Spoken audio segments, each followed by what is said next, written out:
Êxodo capítulo 20, versículo de número 12. Diz assim o texto: Honra teu pai e tua mãe, para que se prolonguem os teus dias na terra que o Senhor teu Deus te dá. Vamos orar. Amado Senhor e Salvador, nós queremos exaltar, ó Deus, o Senhor, na beleza da tua santidade. Muito agradecidos, Pai, porque nesta manhã nos reunimos na certeza de que Cristo se deu por nós, pagou o preço do nosso pecado, nos justificou diante do Senhor, razão de termos paz com o Senhor. Louvamos o teu nome porque cremos que por meio da pregação o Senhor se agrada em falar ao nosso coração, e rogamos, ó Deus, que nesta manhã o Senhor nos instrua, que a tua palavra penetre o nosso coração como espada de dois gumes, que ela, ó Deus Santo, nos mostre onde temos falhado com o Senhor, que ela nos anime, ó Deus Santo, onde temos vivido de acordo com a tua lei, e que, ó Deus Santo, o Senhor cumpra em nós nesta manhã o teu querer para a tua glória, em nome de Jesus, amém. Meus irmãos, nós vivemos uma sociedade que louva a juventude e que deixa os idosos de lado, por mais que isso não pareça ser verdadeiro. Por que eu estou dizendo por mais que isso não pareça ser verdade? Porque ao mesmo tempo que você tem muitos projetos falando a respeito, por exemplo, da melhor idade, não se fala mais em terceira idade, mas em melhor idade. Ao mesmo tempo, você tem, por exemplo, do outro lado, alguns tentando já aumentar um pouco a faixa da adolescência. Para alguns, a adolescência se estica até lá os seus 30 anos, os seus 35 anos. Então, quando é que vai vir a melhor idade? Se a adolescência acaba com 30 ou 35 anos. E não somente isso, você pode perceber o quanto se valoriza a juventude com a renúncia das pessoas em envelhecer. As pessoas não querem ficar velhas, as pessoas não querem ser tratadas com deferência. Muitos, ao serem chamados de senhor ou senhora, se ofendem. Muitos querem esconder as marcas do tempo, querem tirar as rugas que vão aparecendo, os pés de galinha, os cabelos brancos, a calvície. Tudo isso é uma tentativa de parecer cada dia mais novo, porque parece que é ruim ser mais velho. Enquanto a Escritura fala dessa fase da idade com muito respeito, mostrando que a sabedoria está nas cãs. É lógico que não é somente a idade que determina a sabedoria. O Salmo 119, que nós estudamos ano passado, o salmista, que não era idoso quando escreveu o Salmo, diz que ele já estava acima dos mestres dele e dos idosos, porque ele tinha a sabedoria que vinha da palavra do Senhor.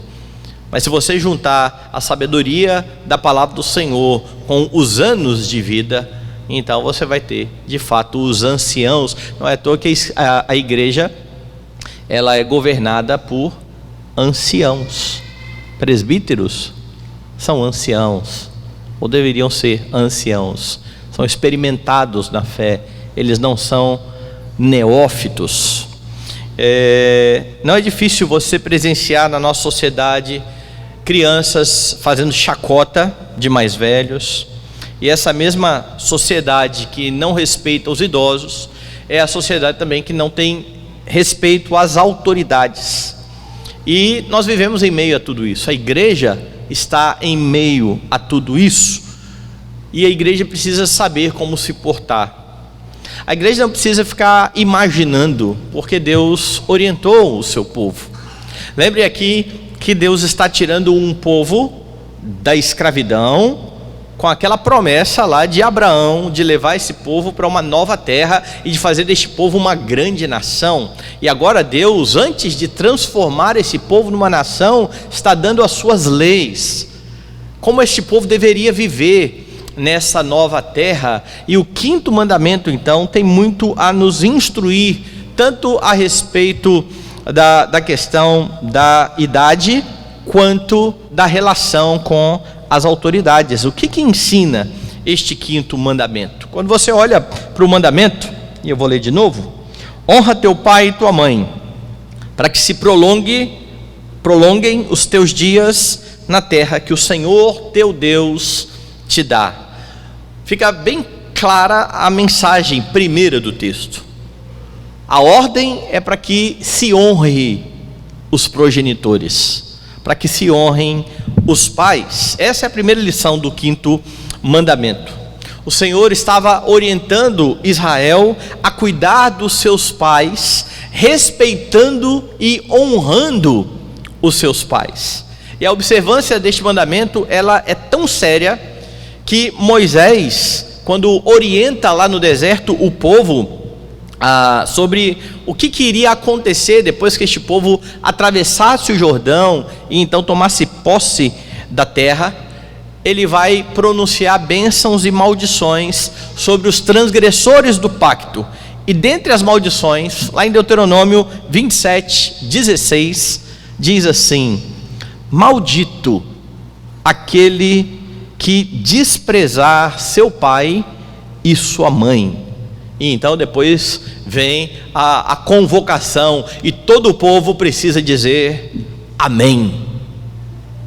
Aquele que desrespeita pai e mãe é maldito, segundo aquilo que a Escritura está colocando. Mas é interessante porque, a despeito de tudo isso, dessa seriedade que você tem neste quinto mandamento, você tem os fariseus que vão criar as suas regras e as suas tradições. Eles vão orientar o povo de acordo com as interpretações torcidas da lei. Eles começam a permitir que os filhos desonrem o pai com uma desculpa piedosa. Quer ver? Dê uma olhada lá em Marcos capítulo 7. E aqui em Marcos capítulo 7, você tem Jesus mostrando esta hipocrisia, como os fariseus tratavam o quinto mandamento. Diz assim, a partir do verso de número 7. Primeiro ele diz assim, deixa eu mostrar o contexto aqui para você. No versículo 1 diz que Jesus está reunido ali, e os fariseus e os escribas vêm de Jerusalém, e então eles vão fazer um questionamento ao Senhor, perguntando por que os seus discípulos comem sem se purificar, sem lavar as mãos. E então haverá uma grande discussão sobre a questão da tradição. A partir do verso 7, você tem Jesus denunciando a hipocrisia destes homens, falando o seguinte, 6 e 7, respondeu: bem profetizou Isaías a respeito de vós, hipócritas, como está escrito: este povo honra-me com os lábios, mas o seu coração está longe de mim. A primeira coisa que Jesus denuncia é esta hipocrisia, dizendo: não adianta ter o Senhor nos lábios, enquanto o coração está apartado do Senhor, enquanto o coração está distante do Senhor. E como é que você percebe que um coração está distante do Senhor? Pela prática. Veja então o que Jesus continua dizendo: e em vão me adoram, ensinando preceitos de homens. Ou seja, em vez de se deter na lei do Senhor, estes homens começaram a ensinar a sua própria tradição. E qual é o problema disso? É que o povo iria viver de acordo com aquilo que estava aprendendo. Você aprende e você coloca em prática.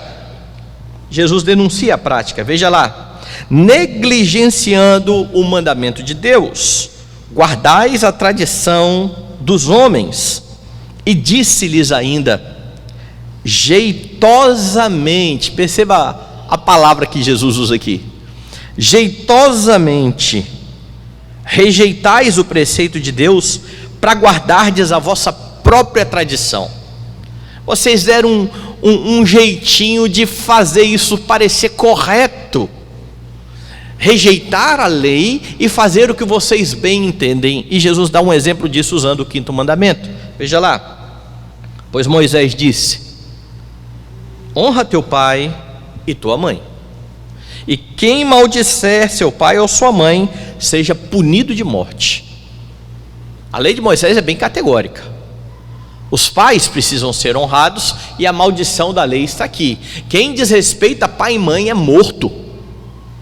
E então Jesus diz: vós porém dizeis, se um homem disser a seu pai ou a sua mãe, aquilo que poderias aproveitar de mim é corbã, isto é, oferta para o Senhor, então o dispensais de fazer qualquer coisa em favor do seu pai ou de sua mãe, invalidando a palavra de Deus pela vossa própria tradição, que vós mesmos transmitistes, e fazeis muitas outras coisas semelhantes. Percebe o que está acontecendo aqui? A lei é clara: você precisa honrar o seu pai e sua mãe. Isso implica no cuidado na velhice, por exemplo. E então os fariseus diziam: mas há algo muito mais importante do que isso. Então, se você precisar cuidar do seu pai e da sua mãe, mas você pegar este tempo e dedicar este tempo ao Senhor, ao serviço do templo, com o serviço religioso, você fica então dispensado de cuidar do seu pai e da sua mãe, porque entre o seu pai, a sua mãe e o Senhor, é muito mais importante servir ao Senhor. Esse era o jeito que eles davam de dispensar as pessoas de cuidar dos seus progenitores. E Jesus está dizendo: olha, vocês estão jeitosamente invalidando o mandamento, porque parecia piedoso, porque parecia alguma coisa santa. Ninguém tem dúvida de que entre o meu pai e a minha mãe, o mais importante é o Senhor. Ninguém tem dúvida de que entre um semelhante, um próximo e o Senhor, mais importante é o Senhor. Entretanto, como a lei não entra em conflito com ela mesma, quando Jesus respondeu a respeito de qual é o mandamento mais importante, ele disse: olha, amarás o Senhor teu Deus de todo o coração, de toda a tua alma, de todo o teu entendimento. O segundo, ele não falou abaixo desse. O segundo, semelhante a esse, tal qual esse: honra ou ame o teu próximo como a ti mesmo. Sabe como que Paulo interpreta isso? Toda a lei se cumpre em um só preceito, a saber, ame o teu próximo como a ti mesmo. E se você quiser uma explicação disso, leia então o outro apóstolo, que vai dizer: como é que você diz que ama um Deus que você não vê, se você não está amando o próximo que você está vendo? E é isso que os fariseus estão ensinando. Eles estão dizendo que você pode amar o Deus invisível rejeitando os seus progenitores. E é por isso que Jesus denuncia a hipocrisia destes homens, dizendo: vocês não me amam, o coração de vocês está distante de mim. Mas você percebe que este mandamento ele é obedecido no Antigo Testamento, e você vê ele obedecido de uma forma muito bela no capítulo 22 de Gênesis. Quando você lembra desse capítulo, logo vem à mente a obediência de Abraão, que diante da ordenança de Deus, toma o teu filho, o teu único filho, a quem você ama, e me entrega como um holocausto. Ele pega o menino e sobe o monte. E você precisa mesmo olhar para isso de forma reverente, porque Hebreus coloca isso na galeria da fé. Entretanto, você precisa também olhar para Isaac, que a essa altura do campeonato já tem força para contrapor o seu pai, mas ele chega lá em cima daquele monte e se deixa amarrar. Ele está vendo que alguma coisa está esquisita. Ele já havia perguntado: pai, aqui tem fogo, aqui tem lenha, cadê o holocausto? E o pai falou: Deus vai prover, meu filho. E então o pai manda o filho se deitar, amarra o filho. O filho está vendo o pai levantar o cutelo para matá-lo, e ele não dá um pio. Este moço é obediente. E ele aponta para alguém com uma obediência ainda maior. Porque Isaac foi livrado da morte. Deus não deixou Abraão tirar a vida do seu filho. Mas no Calvário, Deus tirou a vida do seu unigênito. Que segundo a própria Escritura, foi obediente até a morte. E morte de cruz. Que mesmo orando, colocando diante do seu pai e dizendo: Pai, se possível, passa de mim este cálice, complementou a sua oração dizendo: contudo, não seja o que eu quero, e sim o que tu queres. Jesus é este modelo de filho perfeito que obedece o seu pai. Meus irmãos, nós podemos pensar de forma bíblica em muitas maneiras de honrar os pais. Em Provérbios, o autor diz que os filhos sábios são aqueles que trazem alegria aos pais. Um filho sábio, segundo Provérbios, é aquele que dá ouvidos à instrução da lei. É essa toada de Provérbios: filho meu, me dê o seu coração.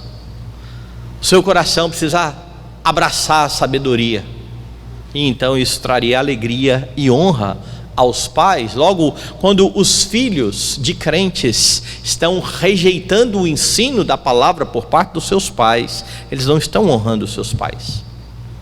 Não é simplesmente uma questão de escolha religiosa: meus pais sempre foram crentes, eu escolhi um outro caminho. É questão de desonra de fato aos pais, porque os pais estão instruindo os seus filhos, que tiveram o privilégio de nascer num lar cristão, mas eles estão rejeitando o ensino da palavra. Isso não é honra aos pais. Filhos vão honrar os pais dando ouvidos à repreensão. Em Provérbios 13 vai dizer isso também. Considerando, pensando que os seus pais são um pouquinho mais sábios do que eles. E um pouquinho aqui é bem irônico mesmo, porque desde pequenos os filhos parecem já buscar a sua autonomia, e do alto da sua sabedoria, dos seus 5 anos, 7 anos, 10, 15 anos, eles já sabem muito mais do que os seus pais. É por isso que eles não ouvem. Por vezes são repreendidos, mas eles têm o caminho deles, eles já sabem como proceder, e isso é desonrar os pais. Filhos precisam cuidar dos pais. Os fariseus, como vimos aqui, deram um jeito disso parecer piedoso. Olha, eu até queria cuidar dos meus pais, mas eu estou tão ocupado com as coisas do Senhor. E nós vemos dentro de lares cristãos, filhos abandonando os seus pais na velhice. Honrar os pais é um mandamento para que você seja cheio do Espírito Santo. Paulo fala isso aos Efésios: não vos embriagueis com vinho, enchei-vos do Espírito Santo. Se você olhar a sequência, ele vai falar exatamente das relações de autoridade. Daqui a pouco eu vou voltar nessa questão de autoridade. É por isso que ele diz: mulheres precisam ser submissas aos maridos para serem cheias do Espírito Santo. Maridos amam as suas mulheres para serem cheios do Espírito Santo. Pais não provocam a ira dos seus filhos para serem cheios do Espírito Santo. E filhos obedecem aos seus pais.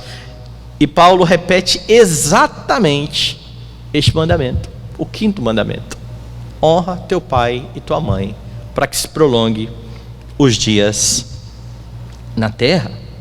Os filhos devem entender que, bons ou maus, os pais são autoridade constituída por Deus na vida deles. Porque alguns filhos vão dizer: pastor, eu já vi alguém dizer isso, meu pai não é digno de honra, meu pai não se dá o respeito. Ele não precisa se dar o respeito, ele é autoridade, se dando ou não se dando ao respeito. A posição dele implica em respeitá-lo. Isso significa fechar os olhos aos erros, nunca falar e tentar aconselhar o pai? Não significa isso, mas significa honrar e respeitar. Por implicação, você pega a palavra de Pedro dizendo aos servos que eles devem ser obedientes aos seus senhores, não somente se for bom ou cordato, mas também ao senhor perverso. E Pedro diz: porque isso é bom diante do Senhor, isso é agradável diante do Senhor.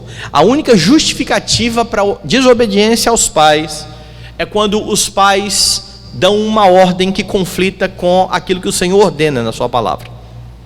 Aí sim, entre fazer o que o Senhor ordena e aquilo que o pai ordena, que seja pecado, não há dúvida, desobedeça o seu pai.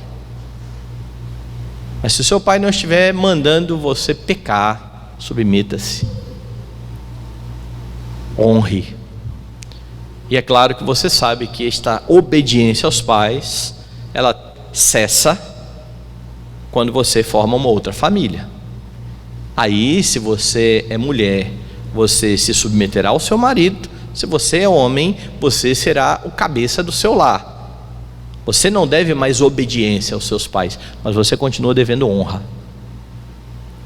Você continua tendo de cuidar, mas agora você pode tomar decisões diferentes dos seus pais, não há problema algum nisso. Então, a primeira lição: honre os seus pais. Mas há mais aqui. Como é que os filhos vão aprender isso? Então o mandamento ordena também que os pais eduquem os seus filhos. Esse é um segundo ponto deste mandamento, é uma segunda implicação deste mandamento, porque o filho não vem de fábrica equipado com o dispositivo que o ensina a honrar o seu pai. Ele vai aprender com seus pais isso. Logo, se os filhos precisam obedecer, honrar os seus pais, os pais precisam educá-los para que isso aconteça. Não se pode cobrar algo dos filhos que não foi ensinado. E isso é muito comum. Pais que nunca gastaram tempo com os filhos, ensinando, instruindo, abrindo a escritura, mostrando a razão da obediência, chegando lá na frente e dizendo: você tem que me honrar porque eu sou seu pai. Mas onde que ele aprendeu isso? Ele nunca aprendeu isso. Os pais nunca gastaram tempo instruindo e explicando sobre isso. E um texto do Antigo Testamento que faz você perceber isso de forma bem categórica é o texto de Deuteronômio 21. É aquele texto que diz que os pais que têm filhos rebeldes, que já foram instruídos, que já foram disciplinados e que continuam rebeldes, devem levar esses filhos e acusá-los diante dos anciãos, para que esse filho seja apedrejado e o mal seja extirpado de Israel. A única coisa que justifica uma lei assim é saber que filhos que são instruídos normalmente vão dar ouvidos à instrução. Normalmente. O padrão é esse. O que foge do padrão é o que está lá na lei. O filho foi ordenado, foi disciplinado e ainda assim ele é contumaz. Nesse caso, Deus manda disciplinar, e no caso lá, a disciplina era morte. E nós precisamos entender isso porque filhos, segundo a Escritura, eles nascem inclinados ao pecado. A estultícia está ligada ao coração deles. E o que retira a estultícia do coração dos filhos é a vara da disciplina, ou a vara e a disciplina. A ideia é de que a correção física, ela nunca vem sozinha, ela vem acompanhada da disciplina da Escritura, da instrução, para que pais não sejam aí como alguns dizem que é a polícia, né? Bate primeiro para depois perguntar o que aconteceu. Filhos precisam ser educados, precisam ser ensinados. E o que deixa seguro que Deus não deu uma lei demasiadamente dura, quando Ele diz que os pais que já educaram, que já disciplinaram e que os filhos se mantêm contumazes devem levar ao apedrejamento, é o texto de Provérbios que vai dizer: ensina a criança no caminho que ela deve andar, e quando for velho não se desviará dele. Bem, você sabe que esse texto não diz respeito à salvação, porque há muitos filhos que foram instruídos nos caminhos do Senhor, mas não são salvos. Esse texto tem a ver com o modo de vida. É por isso que quando Paulo fala sobre os presbíteros no Novo Testamento, ele vai falar que os presbíteros precisam ter filhos que não são acusados de dissolução, são filhos obedientes, são cidadãos moralmente bons, responsáveis. Porque a lógica, você ensina e isso é aprendido. O normal é isso, mas para isso é preciso gastar tempo. Quanto tempo você gasta instruindo o seu filho? Porque ele passa bastante tempo na escola, ele passa bastante tempo na frente da televisão, ele passa bastante tempo junto de amigos, e muitos deles não crentes, com as suas visões de mundo totalmente distintas da Escritura. Quanto tempo você gasta instruindo os seus filhos no temor do Senhor? Porque é isso que está lá em Efésios. O mesmo texto que diz que os filhos precisam obedecer aos pais, diz que os pais precisam criar os filhos na disciplina e admoestação do Senhor. E não tem jeito, se você não gasta tempo com seus filhos, moldando os seus filhos, alguém fará. Alguém vai abraçar. Depois, talvez você venha somente a lamentar. Mas há pais que não se colocam nessa posição de autoridade. Eles criam os filhos quase como se fossem amiguinhos. Um irmão mais velho, talvez com medo de não parecer muito duro para o filho, de ser mais descolado. Pais são autoridades sobre os filhos. O quinto mandamento trata de autoridade. Traz o princípio da autoridade. Na nossa confissão de fé, nos catecismos, você vai ver que os puritanos interpretavam isso da seguinte maneira: nesse mandamento você tem a relação entre os superiores e os inferiores, você tem as obrigações dos inferiores para com os superiores, e você tem a relação entre os iguais. Mas a Bíblia não diz que é todo mundo igual, que Deus diz que não faz acepção de pessoas? Sim, isso tudo é verdadeiro. Mas Deus não é um Deus de anarquia. Ele estabeleceu relacionamentos baseados em autoridade. Qualquer relacionamento que você tenha é baseado em autoridade. O primeiro deles é com seus pais. Você nasce e você está obrigado a se submeter aos seus pais. Daqui a pouco você vai se submeter à professora da escola, ao diretor, ao seu chefe, às autoridades. Mas o princípio é esse. Então, pais, não queiram deixar de lado aquilo que a Escritura diz que vocês são: a autoridade sobre a vida dos seus filhos. E as autoridades são aquelas que servem para dizer o que se deve fazer ou não. É claro, naquilo que a Escritura determina, é como a Escritura diz: não roubar, não matar, honrar pai e mãe. Você não tem liberdade para ensinar diferente disso. Mas naquilo que a Escritura não determina, pais têm autoridade dentro dos seus lares. Que horas que é a hora de dormir?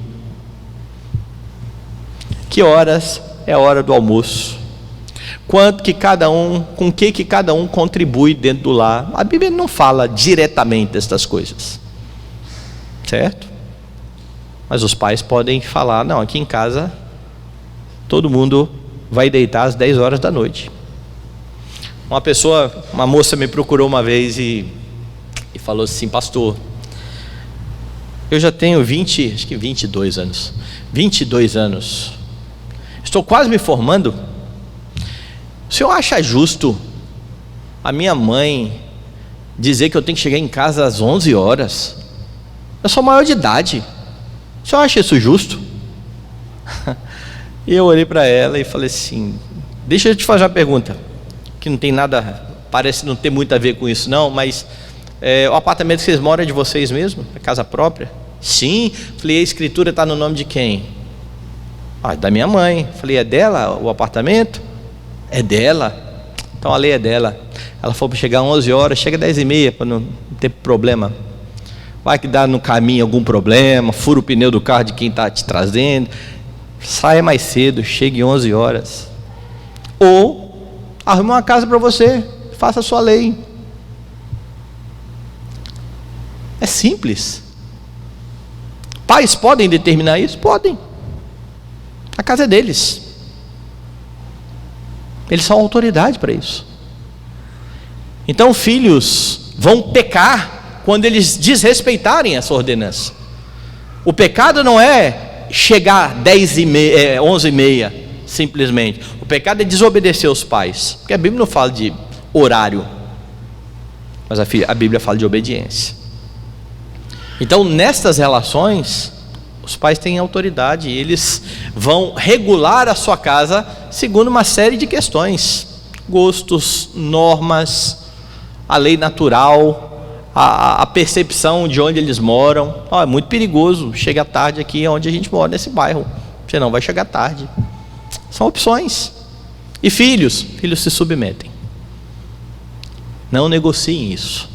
Isso tem a ver com honrar aos pais. Agora veja, este mandamento que ordena os filhos se submeterem e ordena os pais a ensinar isso aos filhos, promete bênção aos obedientes.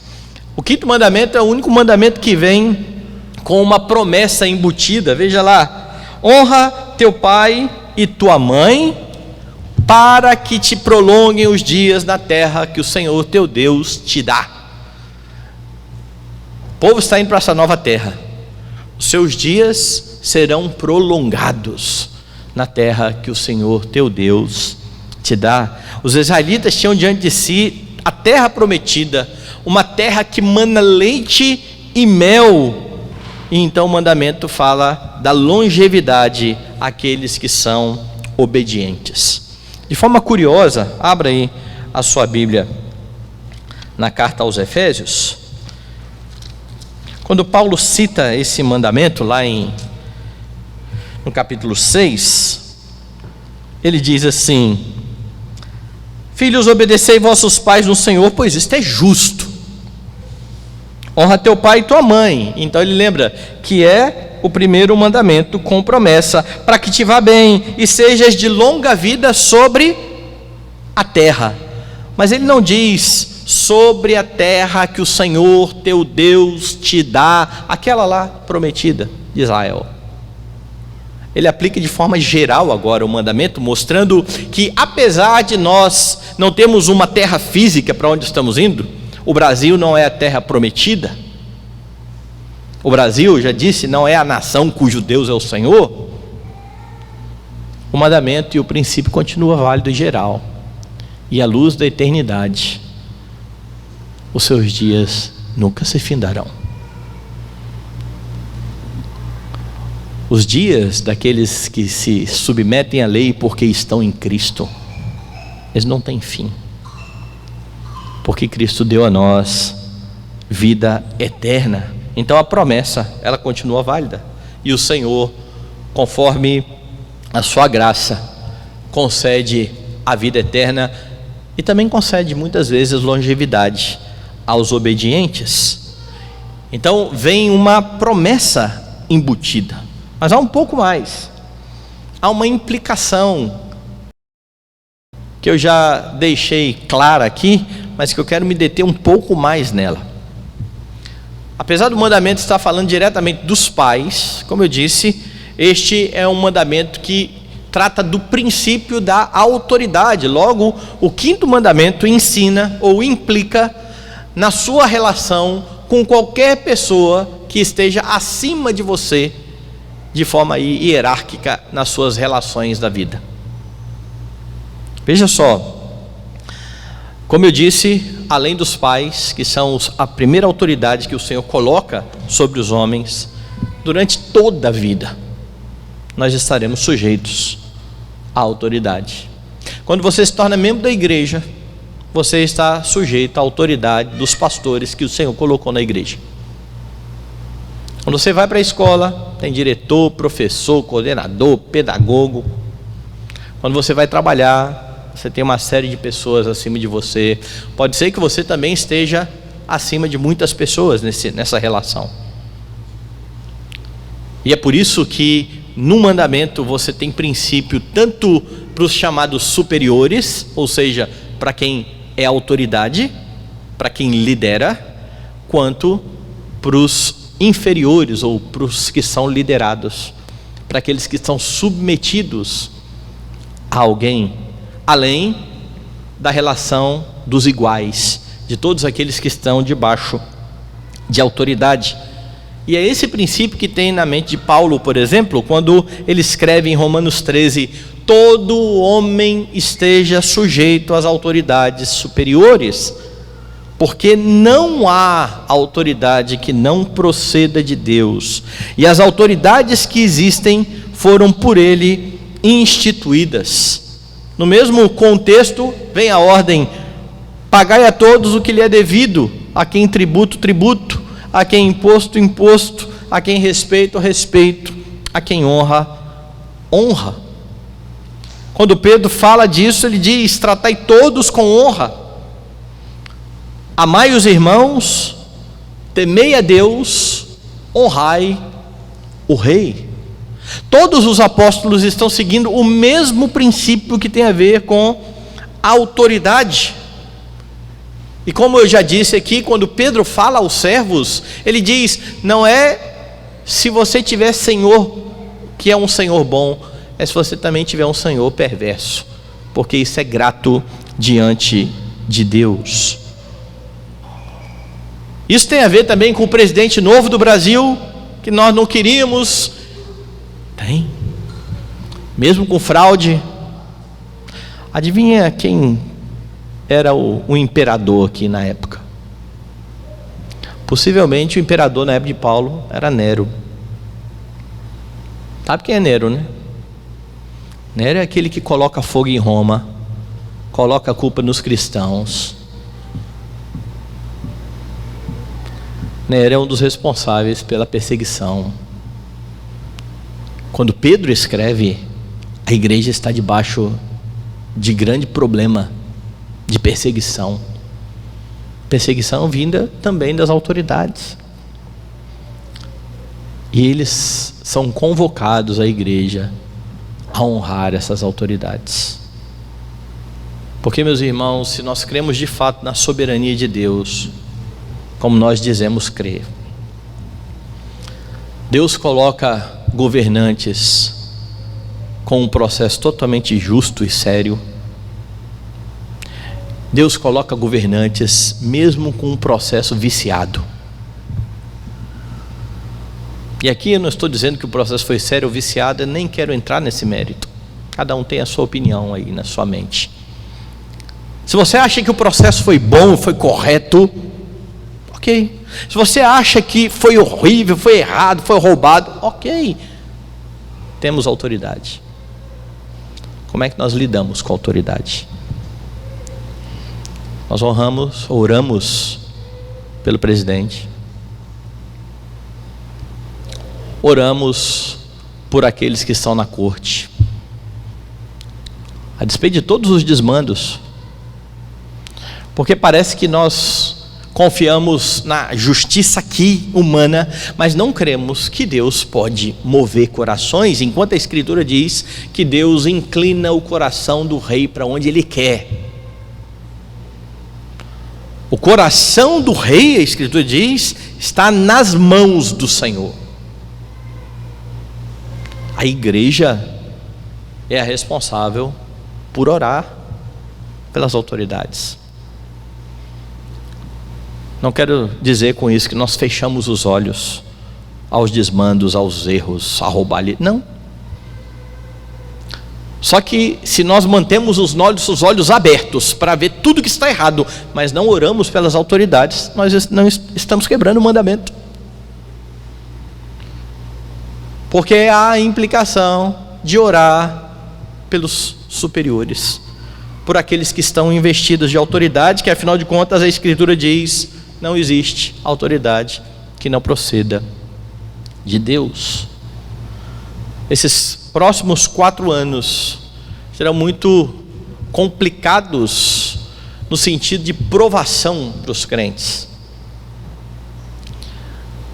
porque mesmo discordando de pautas e tendo de lutar contra pautas erradas, é preciso fazer isso de forma piedosa e bíblica e santa e justa. Mas quando crentes divulgam mentiras, quando crentes desrespeitam as autoridades, dizendo que com isso eles estão querendo o melhor do país, se assemelham aos fariseus que deixavam de lado pai e mãe, dizendo: eu estou fazendo isso para a honra do Senhor. Cuidado. Coloque diante do Senhor todas as autoridades que o Senhor colocou sobre a sua vida, a começar de pai e mãe, passando por aqueles que estão nas escolas, passando pelos pastores da igreja, passando pelos chefes, chegando na prefeitura, no governo do estado, na presidência do país. Onde há autoridade instituída, precisa haver clamor e oração por parte do povo de Deus, porque isso é cumprir o mandamento de honrar pai e mãe. Os superiores, segundo o nosso catecismo, são chamados de pai e mãe, porque deveriam se portar assim. Mas às vezes eles não se portam, é verdade. Às vezes pais e mães não se portam como pais e mães. Continuam sendo. Precisam ser honrados. O que você tem então aqui no 5º mandamento?